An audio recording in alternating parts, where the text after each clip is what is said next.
Illee dhibba afurii fi shan. Nama barbaadanitti maqaa namaa sodduu jibbuu baatanii jedha artistoota keenyaan. Keenya baalleen hojii guddaadha. Albaaba mata duree gaafa abdii qophii aadaa waan akkanaa rakkate. Artistii 150 ammoo albaaba guutuu ka xumure jedhee yoom dhafe nan lola jedhees yoom rafe nan dhufa jedhee yoom hafe dheeratus karaan nan hambisu yoo rafes garaan nan raffisu diina qeeraa roorrisu. Barreessaa fi weellisaa Ibrahim Muhammad jedhama. Ati barreessaadha, weellisaadha. Sana osoo naqin dura eessatti dhalattee akkaataa akkamitti akka guddatte seenaa keerraatoo daawwattoota keenyaaf waa jette? Ani kan itti dhaladhe naannoo Oromiyaa jechuudha. Qubsuma Arsii keessatti dhaladhe jechuudha. Arsii lixaa kan jedhamu. Aanaa Qoree jechuudha. Ana qoreetti dhaladhee achi guddadhee jechuudha. Rufaaree damakoo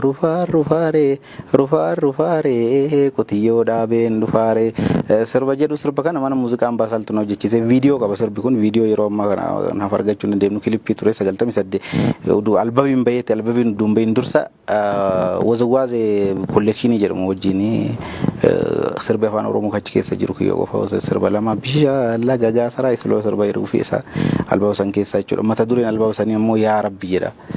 99 qaba jechuudha.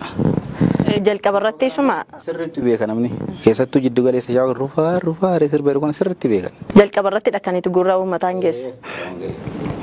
Amma walleen kee baay'inaatiin amma sagaleedhaan immoo intiniidhaan kan viidiyoodhaan kan isaan jiran. Wallee viidiyoon qabu wallee shanii caalee albaaba keessaa jechuudha.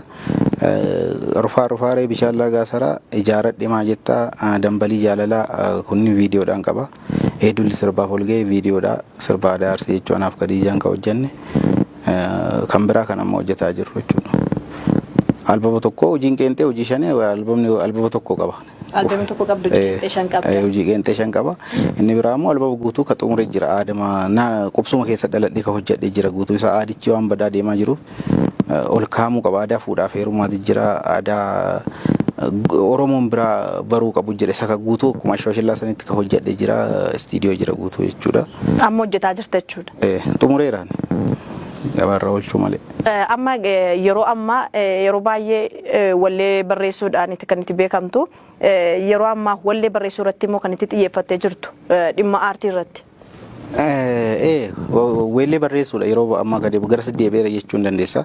Maaliif 2016 irraa kaaseeti hojiin hojjedhe hojii tokko qofaa jechuudha. Hojii lama hojii qabsooti hojii tokko immoo yeroo sanitti jechuudha. Hojii kun hojii kaanii gama kaanii namootuma barreessuu ta'e sodaa qawwee irraa kaafnee jajjabaa hojii galaanaati jechuudha. Sodaa qawwee jajjabaa nan dhufa jedhee yoom hafee nan lola jedheessa yoom rafee dheeratus karaa nan hambisu yoo rafes garaan nan raffisu diina qeerraa roorrisu akka lammitti callisu kan jedhu sirba kana 2016 irraa sirbi kun jechuudha. Isaan dura immoo 2015 jajjabaa sirba jedhu jira. Jajjabaa mataa warraaqee ayyee waraanee amma jinfuuti inni kama galaana jechuudha albaaba isaa jalqabaa irratti jechuudha. Achi kaasneeti itti fuufne jechuudha sirboota hedduutu hojjetame jechuudha sirboota qabsoo gurran kennin qeerroo qomoo koo shimallis abbaabbuu weellistoota baay'ee isa waa'ee Umar Qeebaloo caaltuu naanneessoo sirboota hedduu hojjetame. Mee wallee agammaatti hojjette keessaati baay'inaatiin agammaan ta'a yaadatta?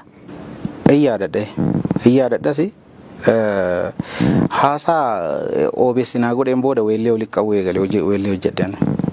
Interviin obeessinaa godhe sun baay'ee kaka'umsa dura ani weellee namaaf barreesse guyyaa takka hagana barreessee walitti qabeen beeku.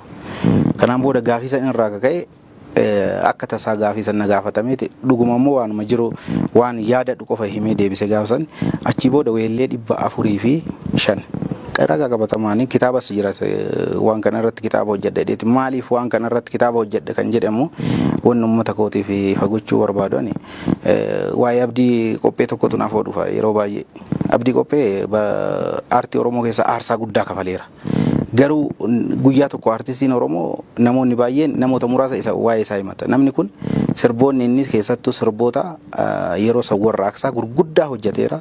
Sadarkaa dirree irratti hirmaate sagaleenis weellisu sirba Usmaayyoo Muusaa beektaa nama akka kennaati kenne sirba san waan godhu siin qabu kennaa kenne barreessee fi kenne maaliif maatiin mucayyoon abdii yeroo hunda haasaa turte waan kana namni waan kana gurratti godhee dhagaa hin jiru kun waan guddaadha waa'ee isaa kana irratti maaliif waan akkasiititu nu mudachuuf deeman nuti warra barreessitoota na mudate ana jechuudha hojii kana keessa guyyaa tokko artistiin Oromoo beekamtiin haa kennan jiru guyyaa tokko jechuudha wallee amma kana barreessitoota agana tokko weelli kun kattiin beekame jira fakkeenya baalliin hojii guddaadha albaaba mata dure gaafa eebba albaaba san galaana garoomsaa eebbisu ana waamamne kan barreesse si ture sila wayeeka baalliin hojii mata dure albaaba hojii kooti tirriin achi keessa arsitti martiin kurura hojii kooti ollaa jirtee ejji lama waliin gartuu hamattuunis hojii kooti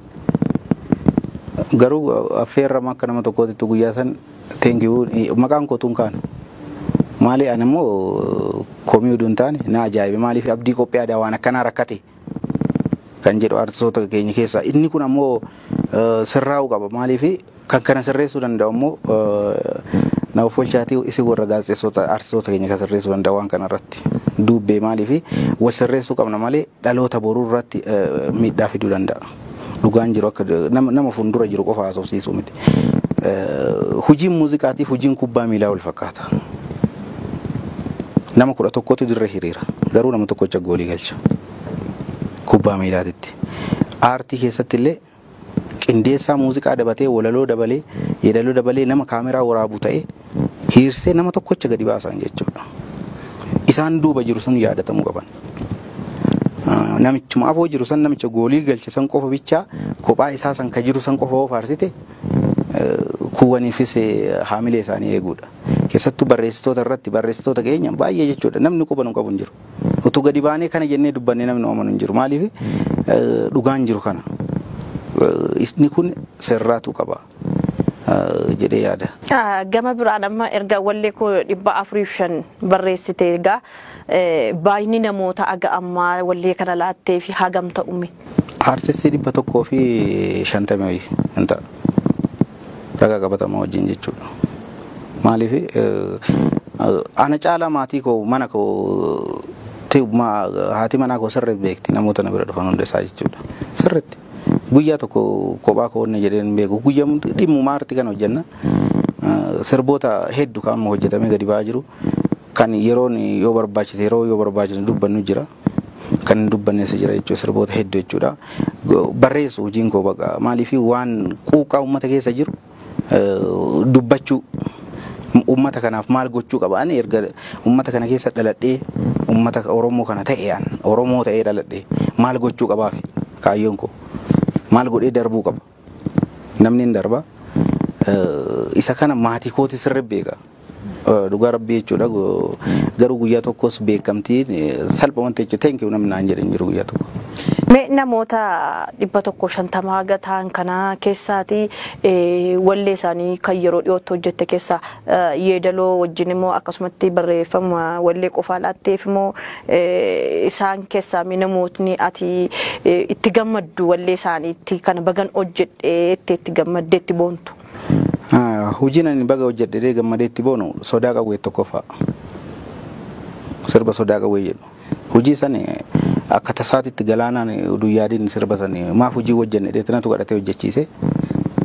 Yeroo san nama bira jiraadhaan bakka jireenyaan qabu hiriyaa koo Adam Kaawoo jedhamu artisaa Adam Kaawoo bira jiraadha. Fuudhee mana isaatti ittiin galeetti taaksii keessatti tola garree sirba saf hojjedhe. Sirbi sun akka yaade naa ta'e. Cinqii bara san jiru keessa namni keenya gara koomiititti deebi'eeti. Jennaan waan san barreessan. Nan lola jedhees yoom rafe nan lola jedhees yoom rafe nan dhufa jedhee yoom hafe dheeratus karaan nan hambisu yoo rafes garaan nan raffisu diina qeeraa roorrisu sirba kana sirbaan itti gammadu sirba kana kan biraatti aaneeti sirba amma Amiin Hussein hojjete akkam barbaadu sirba hojjetame reebii lolii diinni firaa miti diinaa hirrafina gumaa dhiigaan baasii taa'anii bo'uun salphina ga jedhu isa kana inni biraa aangoodha. Alamitu simi sadaffaan sirba caaltuu naannesooti istiriyaa Ajumarqee Balooti jechuudha waa'ee gootota baaleeti sirbi sun Ajumarqee Baloo nama gootota baalee keessaa nama warra dhoombirii keessaa isa tokko nama yeroo Sumaalee deeman biyyaan bahin nama waggaa 8 oli hidhamee ture magaalaa kana keessatti nama akka dhaabbata biyya Arabaa kanaa fi konneektii qabsoo Oromoo wal qunnamsiisuu fi namoota akka Hussein Suraa fa'aa turan namoota akkasii qixa sanitti ilaalaman namni sun nama guddaadha garuu seenaan isaanii hin jiru namoota baay'ee qabsaa'ota baalee waa'ee kanatti deddeebi'ee sirboota hedduu hojjetaa jira namoota hedduutu kan lubbuun jiranis jira kan nama fira qabu qofa irraa haasa'ame kan fira hin qabne haasa'amne baalee keessatti gootota jajjaboo hedduu jechuudha waa'ee isaa irratti kan hojjedheessasan jechuudha. Sirba caaltu hedduudha seenaan isaa waan beekurraasi himaa jumarii qeebaloo leencicha waa beekamaa nuuf dhaaman gaafa dura lafti lafeen gurguruu qonnee callaa feesifne nu nafxanyaan gabbarruu ka jedhu jechi kun jecha isaanii jechuudha. Maatii isaanii irraa jechuudha ilmaan isaanii irraa jechuudha ta'uu jedhu. Kanasitu barreesse. Viidiyoon jira sirbichise baay'ee jira gabaarra jechuudha. Akkana. Mee wallistoota buleeyyii keessaa amma kanneen lubbuudhaan kan hin jirre keessaa kan hojjetteef mee kan yaadattu jira? Warroota lubbuun hin jirre keessaa kan hojjetneef hin jiru namoota baay'ee jechuudha. Hin dhaqqabnes namoota hedduu kan lubbuun jiranii artistii kabajamaa fi baay'ee jaaladhu jechuudha. Zarii Wadaajoo nama baay'ee jaaladhu nama isa dinqisiifadhu nama akka maatiitti wajjin jiraannu maarshii galchii natu hojjeteef jechuudha. Wajjin ta'e akkuma isaan alaa dhufanii maarshii galchii deemee fuulduratti erga mataa diddee isa kana hojii hojjennee akkuma dhufanii sirba san hojjetan jechuudha. Kun kumala addunyaati kumala addunyaa ala jira jechuudha. Arsii hojjedheef jira jechuudha. Inni biraa immoo Nugusuu Taamiraat hojii amma bahu hojii ijaa hojjedheef jira jechuudha. Albaaba sinna bahu Yaanet Leensaa Lammeessaa hojii Walloo naaf koottu akka waan lubbuun koo jechuudha fi qomoo koo haleelii ka jedhu illee natu hojjeteef jechuudha. Mee artistoota gaa fakkeenyaaf wallee kan akka irree keeti keenya kan jedhu sanas irratti darbee jiru irree keenya irreechiin utuu irreechi Finfinneen eegaleen sirbisuun qabarraa'e. Waggaa sirbisuun barraa'etti irreechi Finfinnee ta'e anamsa warra Finfinnee kabajame jechuudha. Irree keenya irreechi jechichumaan utuu fayyadamee irree keenya ka jedhu kana kanaan booda irree keenya irreechi jedhamuu danda'ame kaalamitu simete jechuudha sirba sana.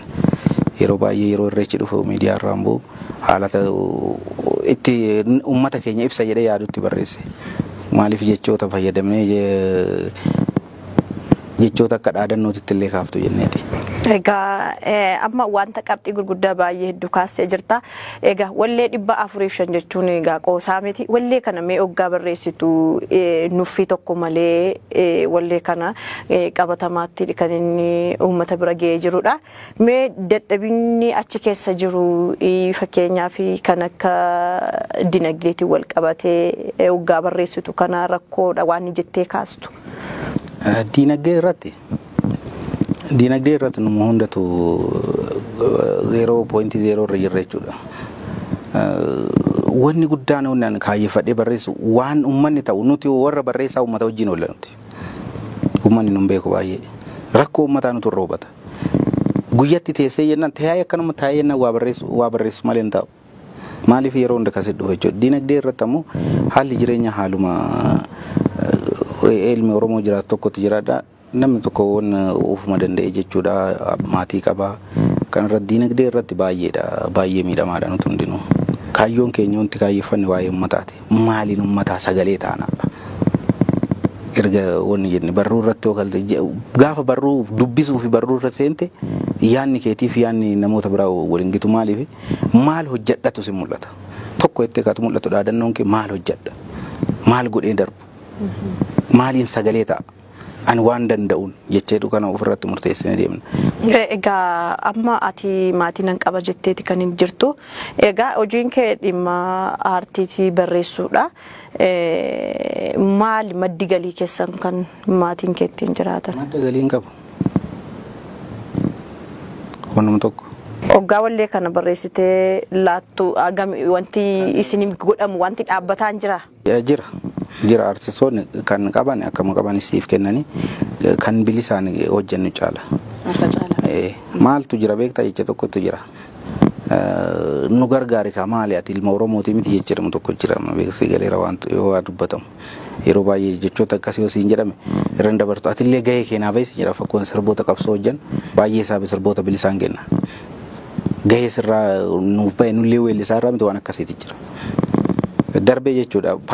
Parsantiin tokko waan kasii kafalamu haalata jireenya haaluma waaqni itti nama jiraachise jireenya malee parsantii tokko siin kafalamu bakka gahee baay'eedha yeroo baay'ee kan jedhamu jechuudha. Warri as keessaa hojii hojjennee fi guddates gonkuma kasii yaadatu hin jiru.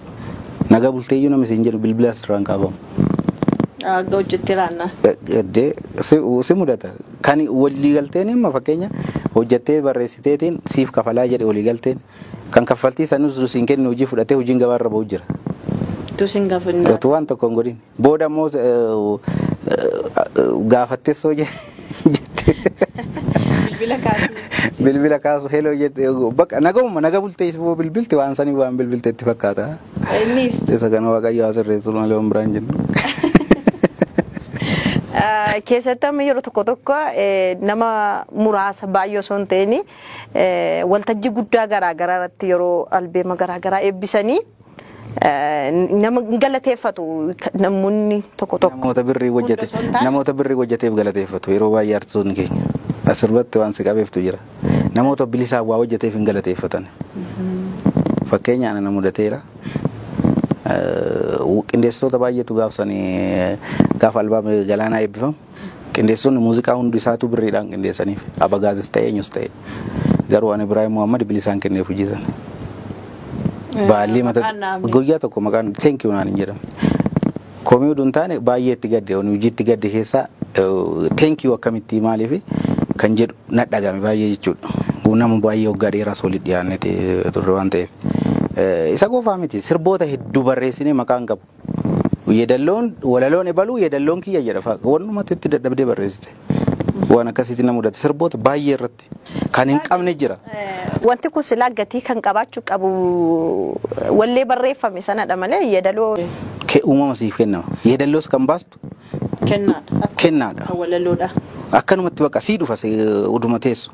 Akkaataa itti yeedalloo baaftu akkaataa itti onna jettu kennaadha irra guddaan waan yuunivarsiitii galteetiin sirriitti wana jettu waan uumamaan sii kennamu jira.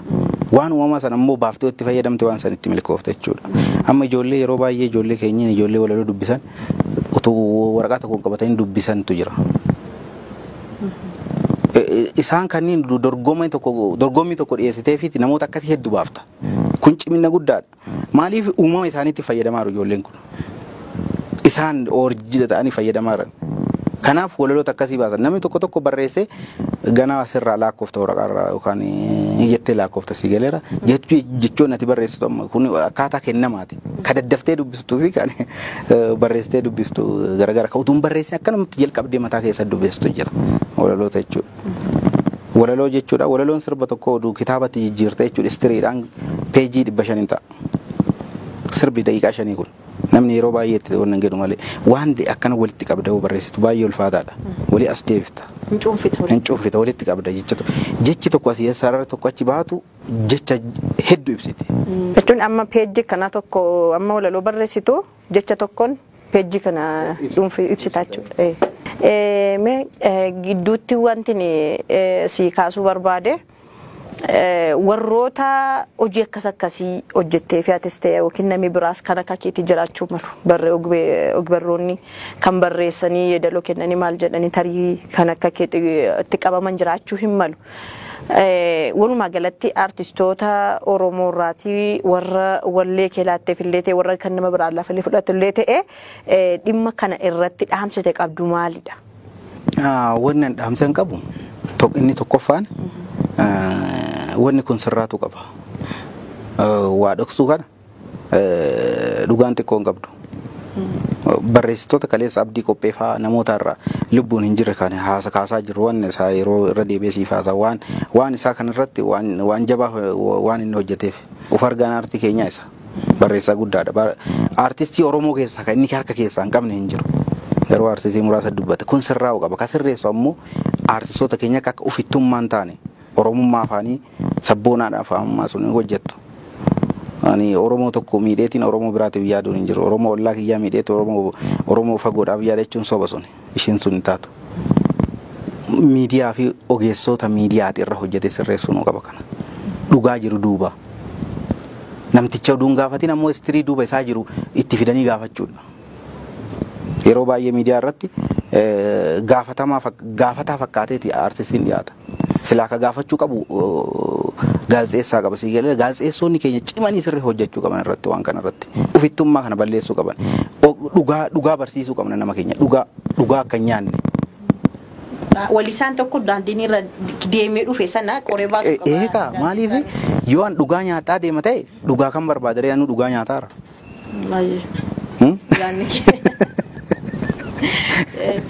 Irratti hojjedha kanaan booda. Hojjedha maaliif? Nyaan irratti hojjedha asumaaf waadaa sii galaa itti fufi. Maaliif inni biraa amma miidiyoonni hanga tokko miidiyoonni keenya baay'ee ONNs biyya galee jira. Oromiyaa keessa jira. Miidiyoonni biraas jiranii. Gaazexeessota illee ijoollee jajjaboo qabna. Irratti hojjechuu duddubbee namaa gaafachuudha malee namticha afoo isaa isaan gaafatina. Inni mamu dhugaan. Qabaataa qofa faarsuu dun taane dhabaallee faarsuun dirqama ta'a. Kan hin qabne jechuudha. Warra hin qabne. Dureessa qofa gaarummaan faarsuu dun taane hiyyeessillee tole oltummaa ooleera jennee faarsuu qabna bara. Maaliif kana siin jedhe beektaa? Barreessitoota yeroo baay'ee barreessitoota jechuun yoo waa barreessitu afaan jecha seerluga afaanii eeggatta. Keessattuu jechuudha jechoota amma haaraa fayyada. Eegaa barreessaa jechuun baay'ee dhimmamta. Kutaa Oromoo kana 11 walii galchuu qabaa jennee karoorfanna. Jecha ibsinuun jechi Arsii dubbatamu kan Wallaggaa dhagamuu qaba. Kan Wallaggaa Arsii dhagamuu qaba. Guutuu ol Oromiyaa sirbi kun dhagamuu qaba jennee xiyyeeffanna. Maalirra dhaabbanne kitaaba ittiin barannu irra dhaabbanna gaafsan yoo waan akkasii barreessinu. Maaliif kutaa hunda dhaloonni barate sun walii galcha. Loqodoota dhokatantu jira ka fayyadamu. Fakkeenyaaf sirboota garaagaraa irratti yoo sirba geelloo tokko barreessitaan jecha loqoda dhokataa ho'i kan Wallagga keessatti dhokatee baduu barbaadu isa baafnee fayyadamu. Maaliif namni biraa baruudhaaf. Arsii keessatti illee akkasuma. Amma golaaf golloon kan abbaa keessummaan diinqan ga'uu jedha. Sodaa qawwee irratti. Golaaf golloon jedha. Kan abbaa keessummaan diinqan ga'u. Diinqis maaliin? Jechi kunniin tokkuma. Tokkuma. Diinqis gollis tokkuma. Golloo jechuun manduree jedhama. Kun gola uduun seeniin dura jidduu kana ijaarrattu golloo jedhama akka Arsiititti. Jechuun kun amma jechuma tokko akkami golaaf golloon kan abbaa keessummaan hunda isaa ol jechuudha jechoota kanneen fayyadama Oromoo. Akka jechoota kanneen maaliin kun jedhee namni baruuf jechoota akka fayyada fayyadamtu jira. Isa kana maaliif yeroo baay'ee kitaabota durii irraa arganna. Namni barreessitoota durii. Walaloo Dr. Zalaalam Faawoo dhageesse. Yaadaan si kuchisiisa. Amma walaloota akkasii dhageeffattee hojjette waan keessa keetii dubbata. Jechi sun Oromoo hundaa'eef. Jechoota akkasii san namoota waan akkasii dhageeffataa hojii abdiin qophee barreesse dhageeffataatiin jechoota jajjabaa uumta malee jechoota gadi lallaafoon uumtu. Amma namni walaloo Dr. Zalaalam dhageeffatu walaloo gadi bu'aan barreessu. Mataa isaa fiilmiidha jechuudha wannichi. Fakkeenya godhataa deemtu jechuudha. Jajjaboon dura jiran fakkeenya godhataa deemne. Jechoota lammaffaa akkaataa itti guddatteen naannoo itti guddattee irratti aartii kana jira lama dubbisii dheessa naannoo itti guddattee mataa isaa aartii jira weelluu ka jedhamu jira walaloo akkana uumamaan uummanni qabu isa kana hin sirbita dura walaloo uummataati jira isa kana mataa isaa uummanni keenya keessatti aartiidha uummanni keenya mataan isaa jechuudha aadammaan isaatu sirboonni irraa tokko sirboonni durii baay'een isaa kan uummataati. Kan Arsii keessaas ta'e kan Wallagga ta'e kan Harargeessa kan uummata baay'ee isaa walaloonni akkasitti mi'aawu jechuudha. Kan uummataati. Uummata keessa kan dhaabbate jechuudha. Achirra dhaabbannee uumna amma aadaa kan uummata sana dhaabbatanii keessanii. Aadaa sana irra uumna. Aadaa sana yoo aadaa sana irra uumteeti aadaa sana fiddee gootu ammoo rukuttaas shubbisaas waa hunda isaa eeggataa deemtu.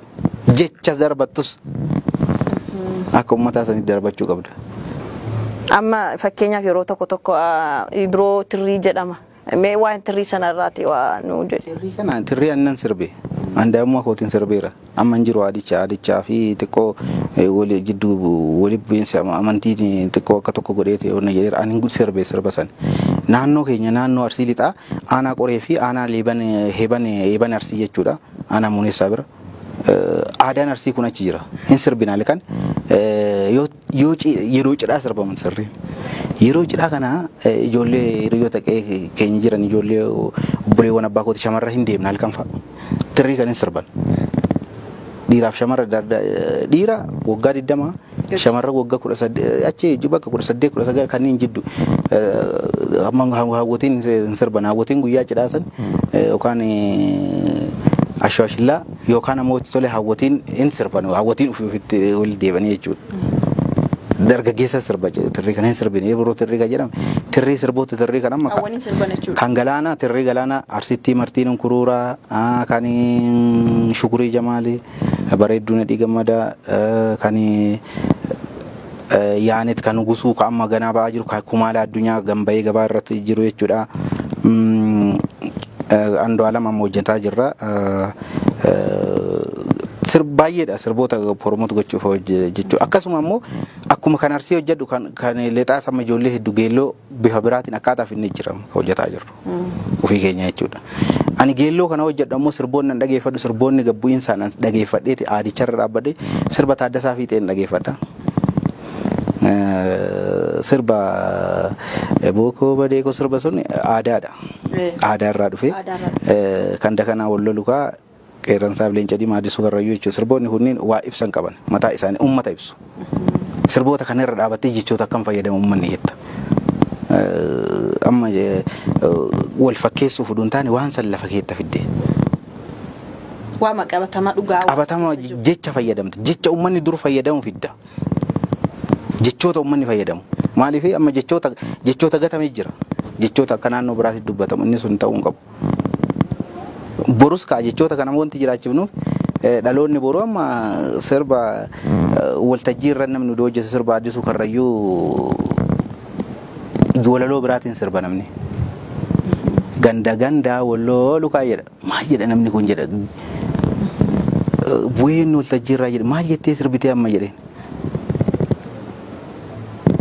akkasii bar sirbite akkasii miti sirbicha jedheen ganda wallolu kaa qeerransaaf leenca diimaa shawwaadee jedha akkana jedha bar sirbicha jedheen itti hime walaloo kan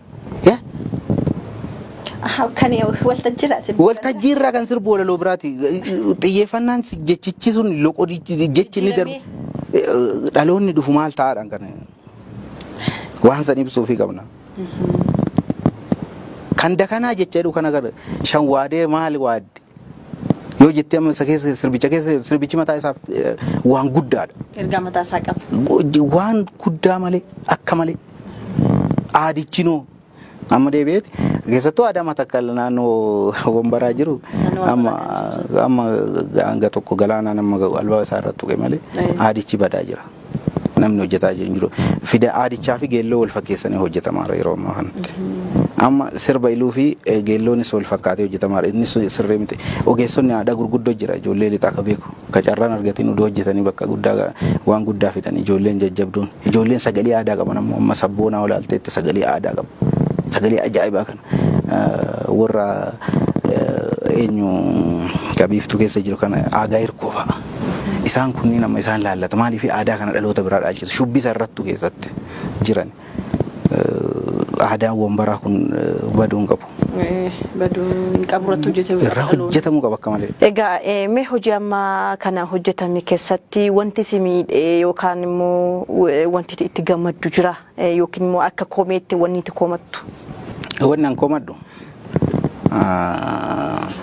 akkuma hojii namaa barbaadanitti maqaa namaa sodduu jibbuu baatanii jedha artistoota keenya. Tokkoffaa dhugaan nuti barbaadnu hin jiru dhugaa obboleeyyan keenyaa ofii dhoksaa jechuun dhugaa obboleessa kootii dhoksee dhugaa biraa kan barbaadu hin jiru. Inni kun rakkoo ta'eera. Akkuma uummataatti rakkoo nutti ta'eera wanni akkanaa kun. Dhugaa mana keenya keessatti awwaallee dhugaa ala barbaadu deemuu hin qabnu.